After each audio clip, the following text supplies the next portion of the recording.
Hi there. So my name is Yasmin and I am a tutor here at Tutor Impact. And today we are going to be discussing essay writing. Now, you've probably written quite a few essays already in your time, or if you haven't, don't worry. But I'm going to go back to basics and explain all of the things that I think make a good essay. And I'm going to try and teach you some useful tricks to include in your writing. Now, the first thing is what makes a good essay. And I've picked 6 key areas to focus on when trying to improve your essay writing. These are to do with looking at the question, to do with your planning stages, the research that you carry out before you start writing your essay, the analysis you incorporate into your essay, and finally, the structure and the conclusion of your essay. Now, we're going to look at each one of these in turn, and I'm going to try and teach you how to reevaluate all of these areas to improve your writing. Now, the first one, as I said, is making sure you are looking at the question in the way you should be. It might be quite obvious, but looking at the question in depth and making sure you understand the question is absolutely vital to writing a successful essay. If you fail to understand the question that is set, then it could mean your essay is not actually answering the question, and that will lose you a lot of marks if it's for some sort of assessment or competition. So you really want to be understanding exactly what the question is asking for you. And it is one of the most common reasons why students struggle to obtain high marks in essays. And it's because they're not answering what the question actually says. They're just answering what they want it to be saying. So when you look at an essay question, you need to look whether you are being asked to critically evaluate something, or perhaps it's asking you to compare and contrast, or it might be asking you to analyze a particular circumstance, or maybe evaluate a useful, like the usefulness of a particular concept. So it's quite a variety of styles of question. You could be asked to critically evaluate, compare and contrast, analyze, or evaluate. And there are other options too. These are just some of the main ones. So yeah, as I said, these are some of the common phrases found in essay questions. And each one of these indicates a different set of expectations that comes with it. For example, if you are asked to critically evaluate, this means you need to analyze the argument in the question, but also you need to look at other approaches. You should then highlight the strengths and weaknesses of each one before coming to a conclusion. You need to think, is the argument good? What are its flaws? How can it be improved? These are all critically evaluating a piece of argument or text. However, if you are asked to evaluate the usefulness of something, that's slightly different to critically evaluating something. You don't necessarily need to go as much into the critical depth as you would if you were critically analysing something. And the bulk of the work in sort of the usefulness question is to emphasise the concepts of practical utility and usefulness in that sense. So the wording of the essay question will tell you how the essay should be written, and it will indicate where the focus of your essay should lie in terms of your research and your writing.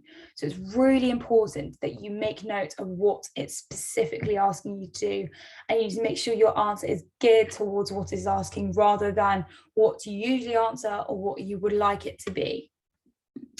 So that's the first thing, just making sure you're looking at the question properly. Now, the second thing I'd like to discuss today is the planning stages. It's really common that people underestimate the amount of work required to make a good essay, which results in the end product sometimes being rushed and not up to the standard that it might normally be. I would really recommend making a timetable and structuring out how and when you're doing the different components of your essay.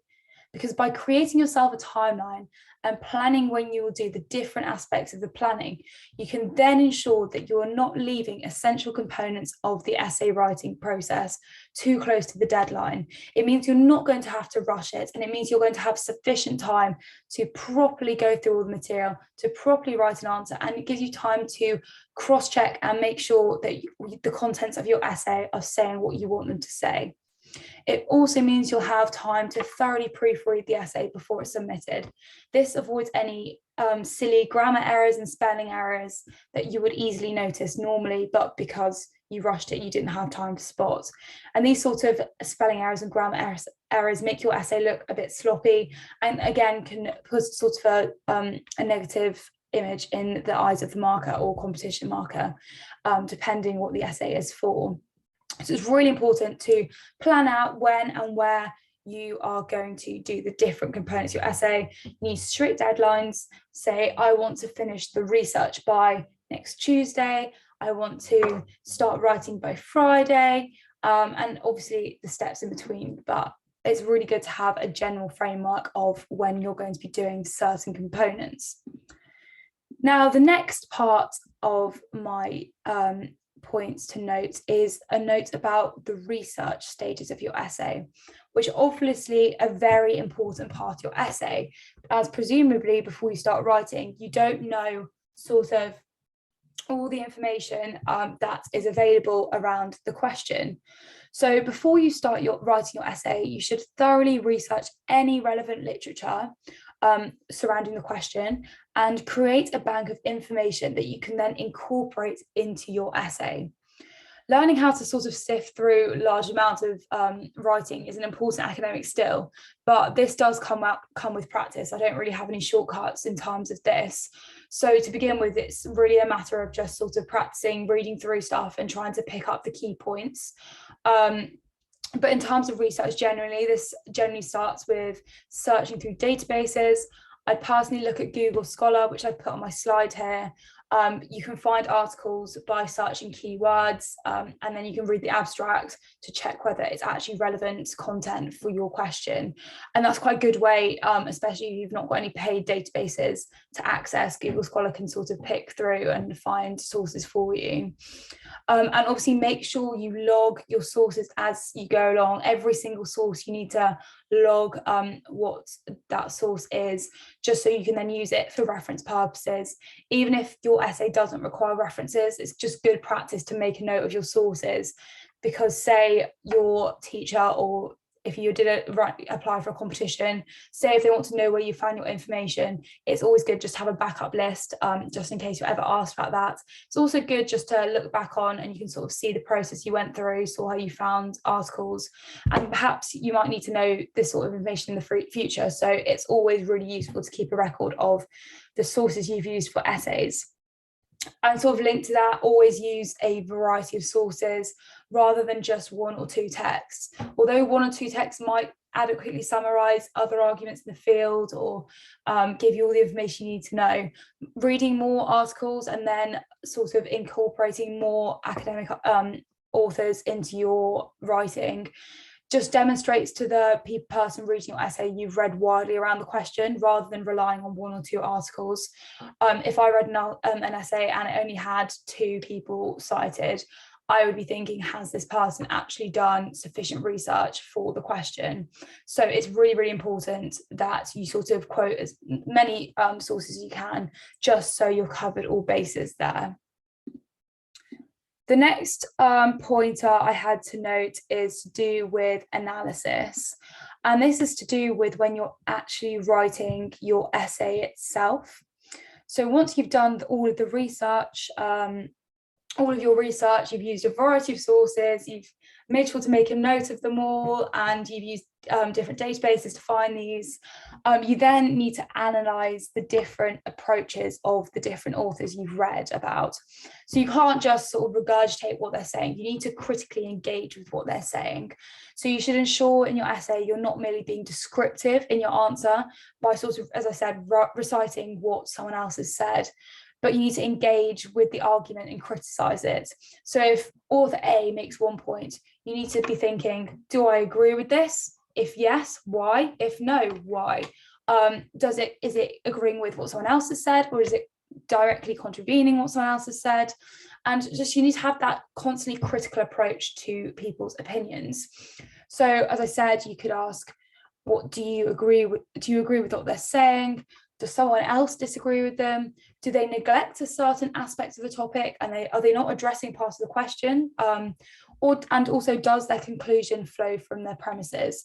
Because if not, if they say all these reasons and then reach a conclusion that doesn't flow from them, it leaves you questioning whether they have actually thought about their argument properly. So you can critically engage with their ideas and incorporate that discussion into your own piece. And it just shows a really good analysis of what is going on in your essay, if you can sort of draw these threads together and then form your own conclusion at the end. Which, speaking of, I'm now going to speak a bit about the structure of essays. So obviously, it's good to have a clear and logical structure, as I've written here, that will ensure that your essay stays focused.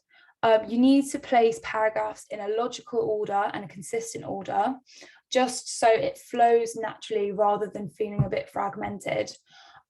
You can play around a bit with your paragraphs once you've written it, just so they get the best flow.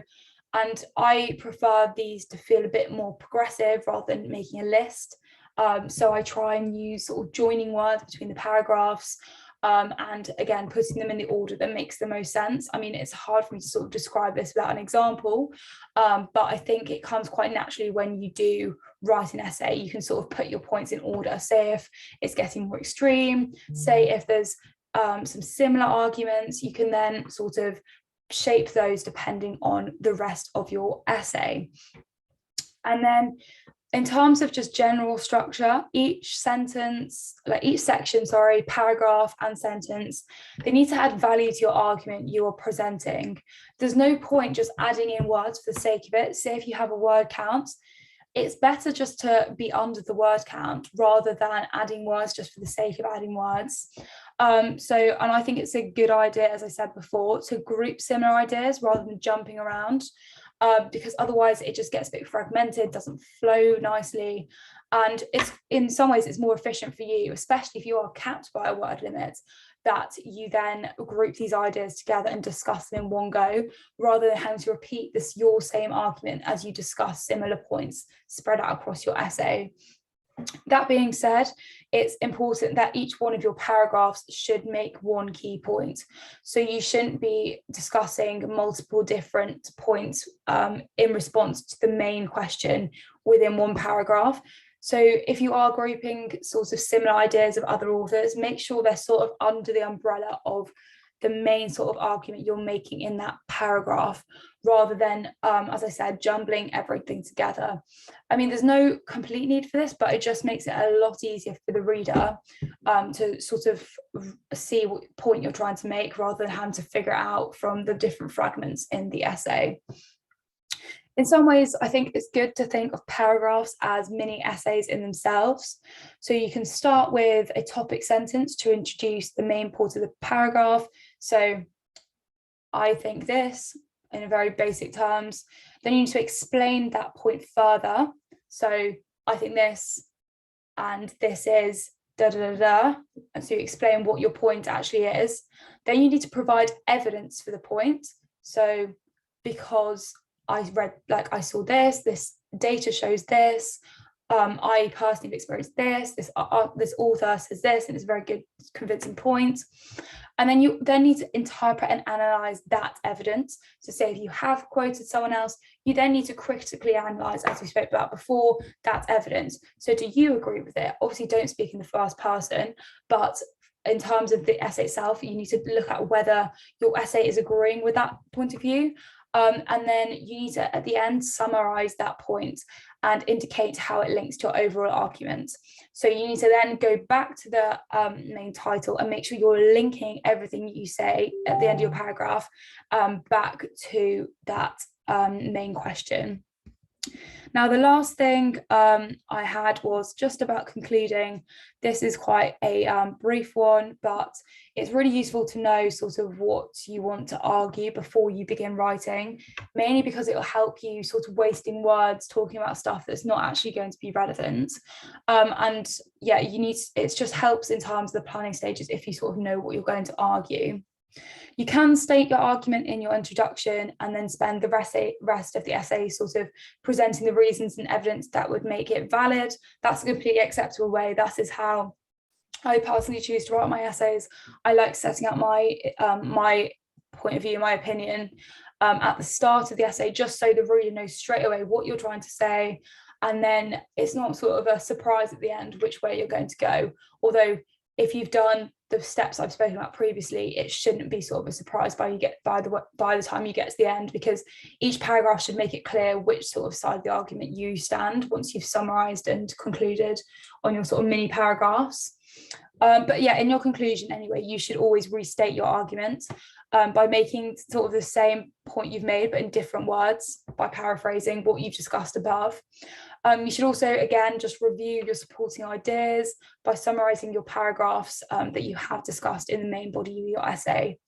And then I would finish by connecting the back to the essay title again, as I said. So connect back to the essay title and then relate your closing statement to the opening one of your essay. Now, I think that is all of the tips and things that I would do when writing a good essay. I hope it's been really useful and you can start trying to incorporate some of this into your academic writing. But good luck with everything, and I hope this has helped. Bye.